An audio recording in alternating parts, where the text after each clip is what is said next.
Sejumlah musisi memilih batal tampil di Pesta Pora 2025 setelah muncul polemik soal keterlibatan PT Freeport Indonesia.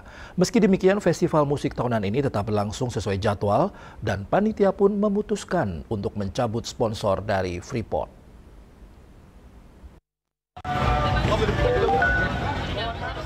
Beredar kabar di media sosial bahwa sejumlah musisi batal tampil di Pesta Pora 2025 imbas adanya keterlibatan PT Freeport Indonesia sebagai sponsor dalam festival musik tersebut.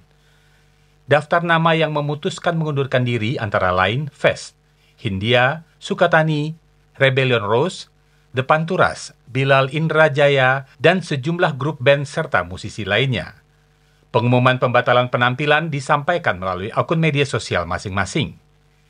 Meskipun sejumlah penampil memilih mundur, namun pelaksanaan Pesta Pora 2025 tetap berjalan sesuai jadwal.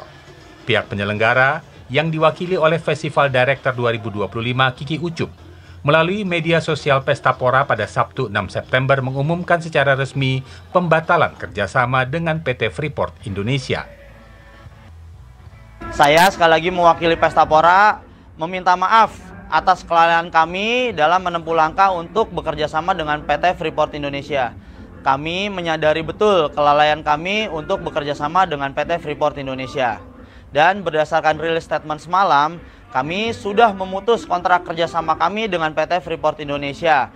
Dan kami memastikan tidak ada sepeser pun aliran dana yang kami terima dari PT Freeport Indonesia.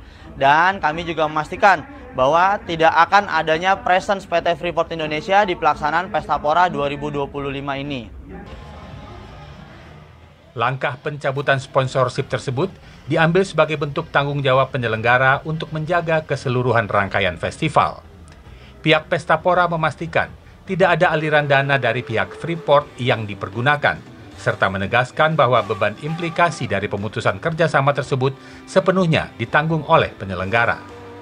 Dari Jakarta, Putri Hanifah, Rian Rahman, Kantor Berita Antara, mewartakan.